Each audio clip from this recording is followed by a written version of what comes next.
بسم اللہ الرحمن الرحیم۔ دوسری اہم سنت قرآن مجید۔ فرمایا رسول اللہ صلی اللہ علیہ وآلہ وسلم نے کہ تم میں سے سب سے بہتر وہ شخص ہے جو قرآن کو سیکھے اور سکھائے۔ قرآن مجید کا اثر قوموں کے عروج و زوال میں۔ حضرت عمر حضور اقدس صلی اللہ علیہ وسلم کا یہ ارشاد نقل کرتے ہیں کہ حق تعالی شانہ اس کتاب یعنی قرآن مجید کی وجہ سے کتنے ہی لوگوں کو بلند کرتا ہے اور کتنے ہی لوگوں کو پست اور ذلیل و خوار کرتا ہے۔ اس حدیث کی روشنی میں ہم تاریخ اسلام پر نظر ڈالیں۔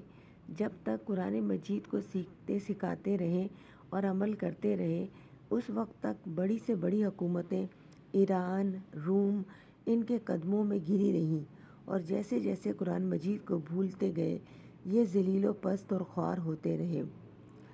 حضرات، ہم اب بھی اگر قرآن مجید کی تعلیم کو پھیلائیں، اس کو سمجھیں اور عمل کریں تو آج بھی اللہ تعالیٰ اپنا وعدہ پورا کریں گے۔ ہم میں سے اکثر اول تو قرآن مجید پڑھتے نہیں اور پڑھتے ہیں تو بغیر سمجھے۔ یہ بھی فائدہ مند ہے، لیکن حقیقی فائدہ تب ہی ہوگا جب اس کو سمجھ کر پڑھیں اور عمل کریں۔